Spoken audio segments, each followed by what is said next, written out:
ജാർഖണ്ഡ് ആർക്കൊപ്പം നിൽക്കുമെന്നറിയാനും മണിക്കൂറുകൾ മാത്രമാണ് ബാക്കി. എക്സിറ്റ് പോൾ ഫലങ്ങളൊക്കെ പ്രകാരം മുൻതൂക്കം എൻഡിഎക്കാണ്. പക്ഷേ ഭരണ തുടർച്ച ഉറപ്പാണെന്നാണ് ഇന്ത്യ സഖ്യം അവകാശപ്പെടുന്നത്. ഇന്ത്യ സഖ്യം ജയിച്ചാൽ ഹേമന്ത് സോറൻ തന്നെയായിരിക്കും മുഖ്യമന്ത്രി എന്ന് നേരത്തെ തന്നെ പ്രഖ്യാപിച്ചതാണ്. നമുക്ക് ആദ്യം സംസ്ഥാനത്തിന്റെ ഒരു ചിത്രം പരിശോധിക്കാം. നമുക്കറിയാം ജാർഖണ്ഡിൽ 81 മണ്ഡലങ്ങളിലാണ്. ഒന്നാം ഘട്ടത്തിൽ ആദ്യ ഘട്ട തെരഞ്ഞെടുപ്പ് നടന്നത് 43 മണ്ഡലങ്ങളിലായിരുന്നു. രണ്ടാം ഘട്ടത്തിൽ കഴിഞ്ഞ ദിവസം തെരഞ്ഞെടുപ്പ് നടന്നത് 38 മണ്ഡലങ്ങളിലാണ്. അവിടുത്തെ ഒരു രാഷ്ട്രീയ സാഹചര്യം നമുക്കറിയാം. മഹാഗഡ്ബന്ധനാണ് ജെ എം എമ്മിൽ 43 സീറ്റാണ് ജെ എം എമ്മിനുള്ളത്. കോൺഗ്രസിന് 30 സീറ്റുണ്ട്, RJDക്ക് 7, CPIക്ക് അവിടെ 4 സീറ്റുമുണ്ട്. NDAക്ക് ആണെങ്കിൽ BJPക്ക് 68, AJC 30, JDUവിന് 2 സീറ്റ്, LJPക്ക് 1 സീറ്റ്. ഇങ്ങനെയാണ് അവിടുത്തെ ഒരു ചിത്രം കിടക്കുന്നത്. മറ്റൊന്ന് BSP ആണ്. 81 സീറ്റിൽ BSP മത്സരിക്കുന്നുണ്ട്. 2019 കണക്കനുസരിച്ചാണെങ്കിൽ JMM അവിടെ 30 സീറ്റും കോൺഗ്രസിന് 16 സീറ്റുമാണ്. BJP അവിടെ 25 മാത്രമേ നേടാനായുള്ളൂ. അങ്ങനെയാണ് ആ സർക്കാർ രൂപീകരിച്ചത്. ഇനി നമുക്ക് കൂടുതൽ വിവരങ്ങളിലേക്ക്. നിലവിലെ ഒരു സാഹചര്യം എന്താണ്? രാഷ്ട്രീയമായിട്ട് നമ്മൾ നേരത്തെ മഹാരാഷ്ട്രയുടെ കാര്യം പറഞ്ഞതുപോലെ ജാർഖണ്ഡിലും പല മാറ്റങ്ങൾ സംഭവിച്ചിട്ടുണ്ട്.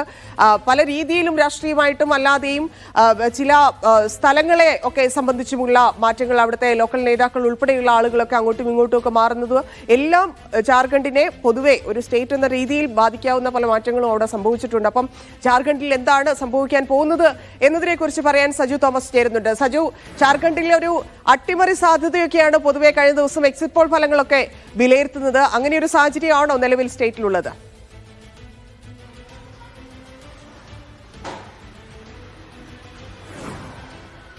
തന്നെ എന്തായാലും ജാർഖണ്ഡിൽ എക്സിറ്റ് പോൾ ഫലങ്ങളൊക്കെയും ഒരു ഭരണമാറ്റമാണ് പ്രവചിക്കുന്നത്. എന്തായാലും JMM ഇന്ത്യ സഖ്യം വീണ്ടും അധികാരത്തിൽ വരില്ല എന്നുള്ളതാണ് എക്സിറ്റ് പോളുകളുടെ ഭൂരിഭാഗം എക്സിറ്റ് പോളുകളും പ്രവചിക്കുന്നെങ്കിലും 2 എക്സിറ്റ് പോളുകൾ മാറ്റമില്ലാതെ തന്നെ, അതായത് ഇപ്പോഴത്തെ ഭരണം തുടരും എന്ന് 2 എക്സിറ്റ് പോളുകൾ അവരുടെ പ്രവചനം വന്നു കഴിഞ്ഞിരിക്കും. എന്തായാലും ജാർഖണ്ഡിലെ ഒരു പൊതുവായ രാഷ്ട്രീയം പരിശോധിക്കുകയാണെങ്കിൽ അവിടെ ആകെയുള്ള 81 സീറ്റുകളിൽ 28 സീറ്റുകളും പട്ടികവർഗ സംവരണ സീറ്റുകളാണ്. ഈ 28 സീറ്റുകളാണ് പ്രധാനമായിട്ടും ഭരണചക്രം ആര് തിരിക്കുമെന്ന് തീരുമാനിക്കുന്നത്. പ്രത്യേകിച്ച് ജാർഖണ്ഡ് സംസ്ഥാനം രൂപീകൃതമായിട്ട് 24 വർഷമാണ്.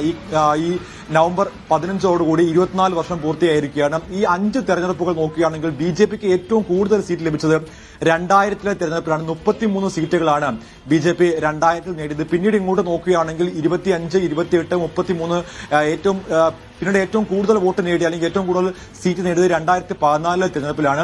2014-ലെ തെരഞ്ഞെടുപ്പിൽ നമുക്കറിയാം ഒരു രാഷ്ട്രീയ സാഹചര്യം നമുക്കറിയാം. അന്ന് വരെ ഉണ്ട് 2 UPA സർക്കാരുകളുടെ ഭരണകാലഘട്ടം. അതിനുശേഷം ഒരു BJPക്ക് വലിയൊരു ബൂം ഉണ്ടാവുന്നു. അതിൽ എല്ലാ സംസ്ഥാനങ്ങളും ആ ഒരു അലയൊലി ഉണ്ടാവുന്നു. അതിന്റെ പശ്ചാത്തലത്തിലാണ് 2014-ൽ BJP വലിയൊരു സീറ്റ് നേടുന്നത്. പിന്നീട് 2019-ലേക്കുള്ള തെരഞ്ഞെടുപ്പ് വന്നപ്പോഴേ BJP വീണ്ടും താഴെ പോകുന്നു. വീണ്ടും 2024-ലേക്ക് വരികയാണ്. അത് മേൽക്കൈ ആക്കാൻ ആകുമെന്നാണ് ഇപ്പോൾ ഇന്ത്യ സഖ്യത്തിന്റെ വിലയിരുത്തൽ. പ്രത്യേകിച്ച് 2014-ൽ സാന്താൾ ഇതര മുഖ്യമന്ത്രി, അതായത് അവിടെ ഞാൻ മുൻപ് സൂചിപ്പിച്ചതുപോലെയുള്ള SC ST സീറ്റുകൾ അല്ലെങ്കിൽ സംവരണ സീറ്റുകളാണ് ഏറ്റവും കൂടുതൽ. അതുകൊണ്ട് തന്നെ ആദിവാസി ഇതര മുഖ്യമന്ത്രിയെ BJP പരീക്ഷിച്ചതും അതുപോലെ തന്നെ ആദിവാസികളുടെ ഭൂ ഉടമസ്ഥ അവകാശം അത് ഭേദഗതി ചെയ്യുന്ന നിയമം പാസാക്കിയതുമാണ് BJPക്ക് ഈ ആദിവാസി മേഖലകളിലുള്ള വോട്ട് ഷെയർ കുറയാൻ കാരണമായിട്ടുള്ളത്. അത് 2019-ൽ BJP കൃത്യമായിട്ട് മനസ്സിലായിട്ട് അതിനുശേഷമാണ് ഇപ്പോഴത്തെ BJPയുടെ സംസ്ഥാന അധ്യക്ഷനായിരിക്കുന്ന ബാബുലാൽ മാറാണ്ടി അടക്കമുള്ളവരെ BJP റാങ്കിലേക്ക് കൊണ്ടുവരുന്നു. അതുപോലെ മധു കോടയെ BJP വലിയ രീതിയിലേക്ക് മത്സര രംഗത്ത് കൊണ്ടുവരുന്നു. ഏറ്റവും ഒടുവിലായിട്ട് JMMന്റെ മുതിർന്ന നേതാവായിരുന്ന ചെമ്പൈ സോറിനെ പോലും BJP ക്യാമ്പിലേക്ക് എത്തിക്കാൻ BJPക്ക് സാധിച്ചിരുന്നു. അതിന് ഏറ്റവും പ്രധാനപ്പെട്ട കാരണം ഈ SC ST സീറ്റുകളിലേക്കുള്ള BJPയുടെ കാരണമാണ്. അത് ഏറ്റവും കൂടുതൽ ലഭിച്ചുകൊണ്ടിരിക്കുന്നത് JMMനാണ്. നമുക്കറിയാം ചിബു സോറിനും ശേഷം ഹേമന്ത് സോറൻ അദ്ദേഹത്തെ ജയിലിൽ അടയ്ക്കുന്നു. അദ്ദേഹം 6.5 മാസക്കാലമാണ് ED കേസിൽ ജയിലിൽ കിടന്നത്. അതായത് ഭൂമി കുംഭകോണ കേസുമായി ബന്ധപ്പെട്ട് വലിയ അഴിമതി ആരോപണങ്ങളാണ് ഹേമന്ത് സോറൻ സർക്കാരിനെതിരെ ഉണ്ടായത്. അപ്പോൾ ആ സമയത്തൊക്കെയും പാർട്ടിയുടെ മുഖമായിട്ട് നിന്ന് ലോക്സഭാ തെരഞ്ഞെടുപ്പിനെ നയിച്ചത് അദ്ദേഹത്തിന്റെ ഭാര്യ കൽപ്പന സോറൻ. അതുകൊണ്ട് തന്നെ ഒരു താരപരിവേഷം കൽപ്പന സോറിനുണ്ട്. അത് ഈ തെരഞ്ഞെടുപ്പിലും എന്തായാലും പ്രതിഫലിക്കുമെന്നാണ് JMMന്റെയും കോൺഗ്രസിന്റെയും ഒക്കെയും ഒരു പ്രതീക്ഷ. പ്രത്യേകിച്ച് വിവിധ മണ്ഡലങ്ങളിലായിട്ടുള്ള ഉണ്ടാകാൻ സാധ്യതയുണ്ടെങ്കിൽ തന്നെ നമുക്കറിയാം ഈ ജാർഖണ്ഡിലെ ഗോത്രമേഖലകൾ വളരെ നിർണായകമാണ്. അപ്പം ഗോത്രമേഖലകൾ JMMനെ കൈയൊഴിഞ്ഞാൽ ഇന്ത്യ മുന്നണി പ്രതീക്ഷിച്ച വിജയം ഉണ്ടാകില്ല. അപ്പം ലോക്സഭാ തെരഞ്ഞെടുപ്പിലൊക്കെ ഗോത്രവർഗ മേഖലകളിലേക്ക് BJPക്ക് കടന്നു കയറാനായിരുന്നില്ല. അത് JMMന്റെ ഇല്ലെങ്കിൽ കോൺഗ്രസ് സഖ്യത്തിന് ഒരു ആത്മവിശ്വാസം ഇപ്പോഴും പകരുന്നുണ്ട് അല്ലേ?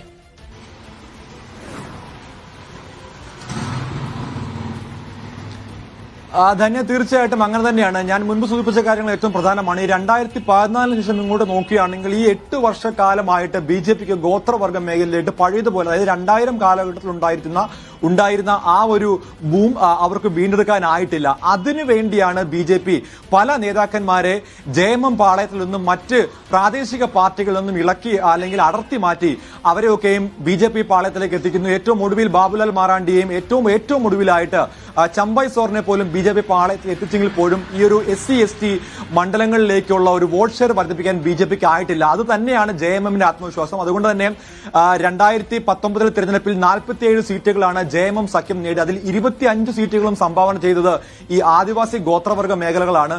ആദിവാസി ഗോത്രവർഗ മേഖലകളിലാണ് ഏറ്റവും കൂടുതൽ ആയിട്ട് വോട്ട് ഷെയർ ഉള്ളത്. അത് ഏറ്റവും പ്രധാനം ഈ സാന്താൾ വിഭാഗമാണ്. സാന്താൾ വിഭാഗത്തിന് മുഖ്യമന്ത്രിമാരാണ് ഇതുവരെയുള്ള 5 തെരഞ്ഞെടുപ്പുകളിൽ ഭൂരിഭാഗം മുഖ്യമന്ത്രിമാരും 4 മുഖ്യമന്ത്രിമാരും സാന്താൾ വിഭാഗത്തിലുള്ള മുഖ്യമന്ത്രിമാരാണ് ഉണ്ടായിട്ടുള്ളത്. അപ്പോൾ അതുകൊണ്ട് തന്നെ ഗോത്രവർഗ മേഖലയിൽ BJPക്ക് കടന്നു കയറാനാകാത്തത് ഇന്ത്യ മുന്നണിക്കും അതുപോലെ തന്നെ കോൺഗ്രസിനും ഗുണം ചെയ്യും. അതായത് JMMനും കോൺഗ്രസിനും ഗുണം ചെയ്യും എന്ന് കരുതാം. അപ്പൊ ഞാൻ നേരത്തെ ധനസുമോദിനോട് ചോദിക്കുകയായിരുന്നു മഹാരാഷ്ട്രയിലെ കുതിര കച്ചവടത്തെ കുറിച്ച്. അപ്പം 2 സംസ്ഥാനത്തും അതൊക്കെ നടക്കുന്നുണ്ടെന്നാണ് അറിയുന്നത്. ജാർഖണ്ഡിൽ എന്താണ് സംഭവിക്കുന്നത്?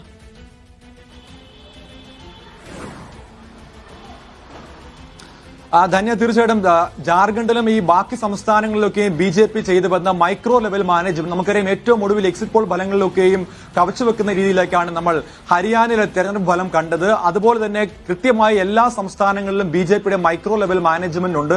അത് എന്തായാലും ഈ തെരഞ്ഞെടുപ്പിൽ BJPക്ക് ഗുണകരമാകുമോ എന്നുള്ള ഒരു പ്രതീക്ഷയാണ് BJP ക്യാമ്പിലുള്ളത്. അതിന് മുന്നോടിയായിട്ടുള്ള രാഷ്ട്രീയ കുതിര കച്ചവടത്തിനും BJP ഒട്ടും പിന്നോട്ട് പോയിട്ടില്ല. വിവിധ സംസ്ഥാനങ്ങളിൽ നമ്മൾ കണ്ടതാണ് ഈ വിജയിക്കുന്ന MLA-മാരൊക്കെയും തങ്ങളുടെ പാളയത്തിലേക്ക് എത്തിക്കാൻ വേണ്ടി BJPയുടെയും അമിത്ഷായുടെയും നേതൃത്വത്തിലുള്ള ഒരു സംഘം തന്നെ BJPക്കുള്ളിൽ പ്രവർത്തിക്കുന്നു. അത് കൃത്യമായിട്ട് വിവിധ സംസ്ഥാനങ്ങൾ, പ്രത്യേകിച്ച് ഇനിയിപ്പോൾ നാളെ ഇപ്പോൾ ഈ ഒരു ഫലപ്രഖ്യാപനത്തിന് ഒരുങ്ങുന്ന മഹാരാഷ്ട്രയിലും ജാർഖണ്ഡിലും ഒരുപോലെ തന്നെ BJP ശ്രമിക്കുന്നുണ്ട്. അത് ജാർഖണ്ഡിൽ കൃത്യമായിട്ടുള്ള, അതായത് ഈ സ്വതന്ത്രരെ ഏറ്റവും കൂടുതലായിട്ട് സ്വതന്ത്രർ മത്സരിക്കുന്നുണ്ട്. അപ്പോൾ ഈ സ്വതന്ത്രരെ നിർത്തിയിരിക്കുന്നത് പോലും BJP ആണെന്നുള്ള ആക്ഷേപം കോൺഗ്രസിന്റെയും JMMന്റെയും ഭാഗത്തു നിന്ന് ഉണ്ടായിട്ടുണ്ട്. അപ്പോൾ അതുകൊണ്ട് തന്നെ ഈ സ്വതന്ത്രരെയൊക്കെയും പിൻവലിപ്പിക്കാൻ, അല്ലെങ്കിൽ വിജയിക്കുന്ന സ്വതന്ത്രരെ അല്ലെങ്കിൽ മറ്റു പാർട്ടികളിൽ നിന്ന്, JMMൽ നിന്നും കോൺഗ്രസിൽ നിന്നും വിജയിക്കുന്നവരെയൊക്കെയും തങ്ങളുടെ പാളയത്തിലേക്ക് അടുപ്പിക്കാൻ വേണ്ടിയുള്ള തന്ത്രങ്ങൾ BJPയുടെ അണിയറയിൽ ഒരുങ്ങിക്കഴിഞ്ഞിട്ടുണ്ട്. അതെന്തായാലും ഇനി എന്താകും എന്നുള്ളതിന് ഇനിയിപ്പോൾ മണിക്കൂറുകൾ മാത്രമാണ് കാത്തിരിക്കേണ്ടത്. ആ ഒരു കാത്തിരിപ്പിലേക്കാണ് ഇപ്പോൾ രാഷ്ട്രീയ പാർട്ടികൾ നീങ്ങുന്നത്. അതൊക്കെയും കൃത്യമായ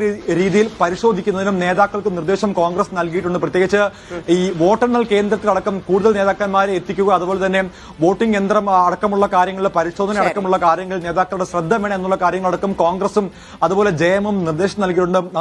നമുക്കറിയാം, മുൻപ് സമാനമായിട്ടുള്ള പല സംസ്ഥാനങ്ങളിലെയും തെരഞ്ഞെടുപ്പ് ഫലങ്ങൾ വന്നപ്പോൾ BJPയുടെ ഈ ഒരു രാഷ്ട്രീയ കുതിരക്കച്ചവടം കണ്ടതാണ്. അത് ഈ സംസ്ഥാനങ്ങളിൽ ആവർത്തിക്കാൻ തന്നെയാണ് സാധ്യത എന്നാണ് മനസ്സിലാക്കാൻ സാധിക്കുന്നത്. അതെ, അതാണ് സജു. അത് ആവർത്തിക്കാനുള്ള സാധ്യത മുൻകൂട്ടി തന്നെ എല്ലാവരെയും നിർദ്ദേശങ്ങൾ നൽകിയിട്ടുണ്ട് കോൺഗ്രസ് എന്നൊക്കെയാണ് അറിയുന്നത്. വലിയ സംരക്ഷണത്തിലൊക്കെയാണ് പല നേതാക്കളും ഉള്ളതെന്നൊക്കെ നമുക്കറിയാൻ സാധിക്കുന്നുണ്ട്. എന്തായാലും കേരളത്തിലെ ലോക്സഭാ ഉപതെരഞ്ഞെടുപ്പ് വയനാട്ടിലും ഒപ്പം ചേലക്കരയിലെയും പാലക്കാട്ടെയും നിയമസഭാ ഉപതെരഞ്ഞെടുപ്പിന്റെയും റിസൾട്ടോളം തന്നെ കാത്തിരിക്കുന്നതാണ് ജാർഖണ്ഡിലെയും മഹാരാഷ്ട്രയിലെയും തെരഞ്ഞെടുപ്പ് ഫലം. കാരണം അട്ടിമറികൾ ഉണ്ടാകുമ്പോൾ എന്ത് സംഭവിക്കും എന്നൊക്കെയുള്ള കാര്യത്തിൽ വലിയ ആകാംക്ഷയുണ്ട്.